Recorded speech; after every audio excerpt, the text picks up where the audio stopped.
1908년 6월 30일 아침, 시베리아의 한 마을에서 아침밥을 먹던 한 남자가 갑자기 자리에서 튕겨나갔습니다.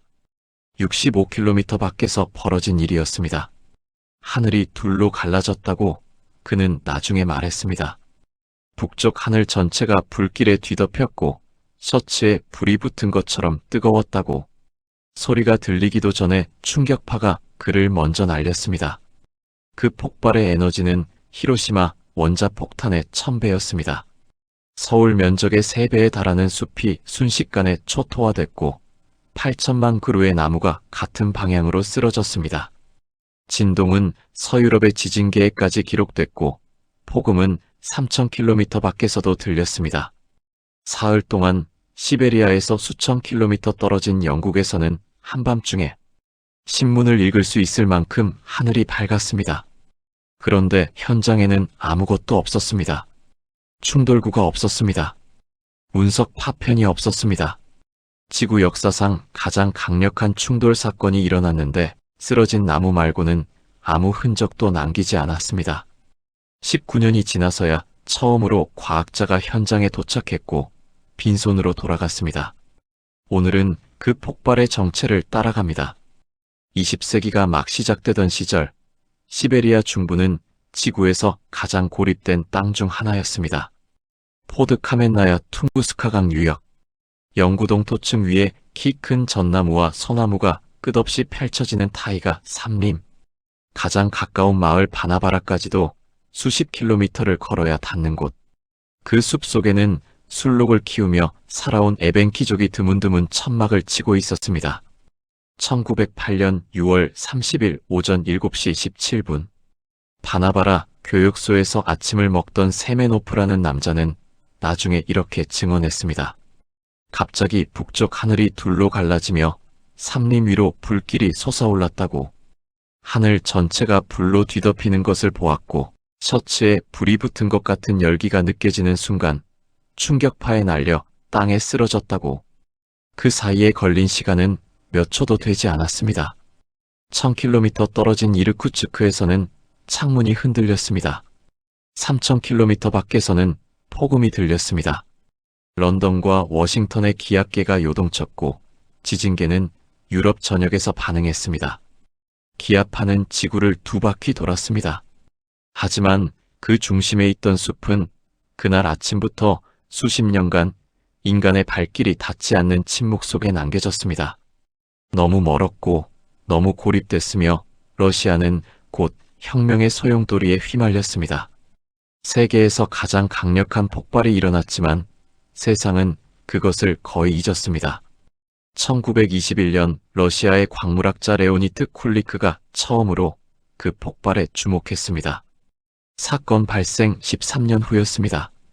그는 소비에트 과학 아카데미의 의뢰로 시베리아 운석 목록을 작성하던 중 오래된 신문 기사와 목격자 증언을 접했습니다. 퉁구스카 강 인근에서 거대한 운석이 떨어졌다는 내용이었습니다. 쿨리크는 확신했습니다.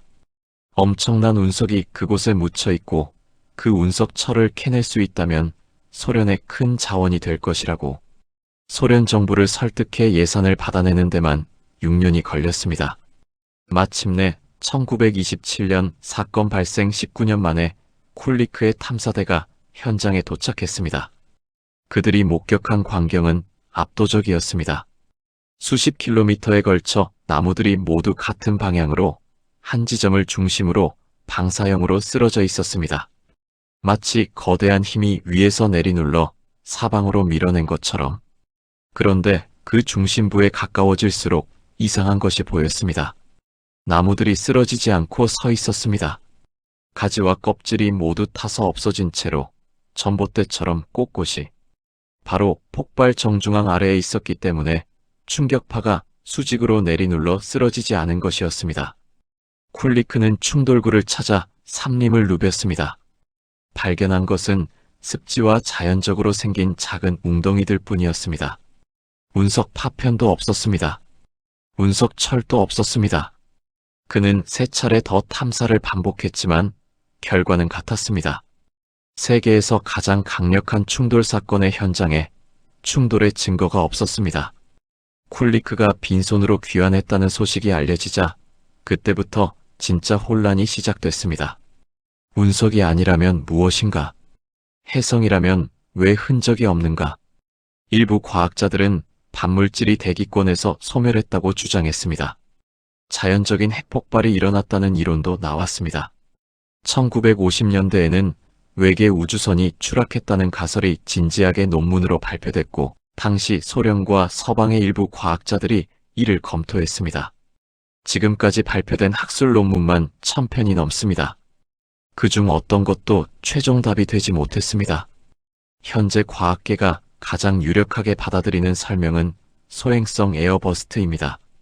지름 약 50에서 60m, 25층 건물 높이의 소행성이 마하 80의 속도로 대기권에 진입하다가 지표면에 닿기 전 고도 5에서 10km 상공에서 압력과 열에 의해 폭발적으로 분해됐다는 것입니다.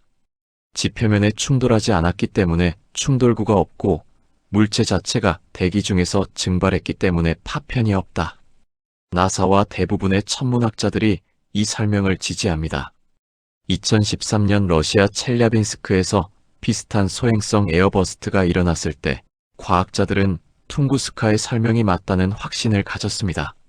첼랴빈스크 에어버스트는 퉁구스카의 수십 분의 1 규모였지만 건물 유리창을 모두 깨고 1200여 명에게 부상을 입혔습니다. 그러면 끝난 것일까요? 설명이 맞다면 여전히 풀리지 않는 것들이 있습니다. 첫째, 폭발 패턴입니다. 나무들이 쓰러진 형태는 완전한 원형이 아닌 나비 모양의 타원형입니다.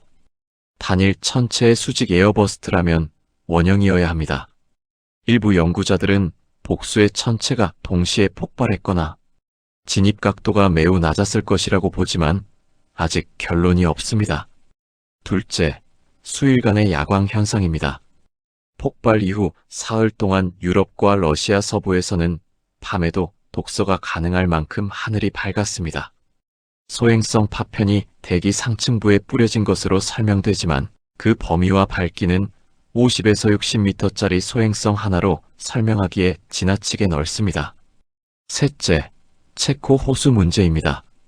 폭발 지점 인근의 체코 호수가 1908년 폭발로 생긴 크레이터일 수 있다는 연구가 발표됐습니다. 1883년 러시아 군사 지도에 이 호수가 표시되어 있지 않다는 점, 현지 에벤키족이 폭발 후에 생긴 호수라고 증언한다는 점이 근거입니다. 하지만 반론도 있고 아직 확인되지 않았습니다. 그리고 이것이 지금 우리에게 의미하는 것이 있습니다.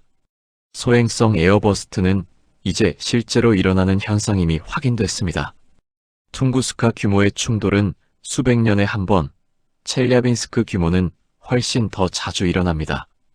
그리고 우리는 아직도 퉁구스카 폭발을 일으킨 천체의 정체를 1mm 파편 이상으로는 확인하지 못했습니다. 지구에서 가장 강력한 충돌 사건의 주범이 무엇이었는지 100년이 지나도록 손에 쥔 것이 없습니다. 1927년 쿨리크의 탐사대가 처음 그 숲에 들어섰을 때 길을 안내한 에벤키족 원주민들은 그 폭발 지점을 성스러운 곳이라 불렀습니다. 신이 분노한 자리라고 했습니다. 어떤 이는 그곳에 들어가는 것을 거부했습니다. 과학은 그 분노를 소행성이라 불렀습니다. 아마 맞을 것입니다. 하지만 그 소행성이 어디서 왔는지, 정확히 무엇으로 이루어져 있었는지, 왜 하필 그날 그 시각에 지구 대기권과 충돌했는지, 우리가 손에 쥔 것은 여전히 먼지보다 작은 파편 몇 개뿐입니다. 우주는 지금 이 순간도 우리를 향해 무언가를 보내고 있습니다. 대부분은 대기권에서 타버립니다. 하지만 가끔, 아주 가끔 하늘이 둘로 갈라집니다.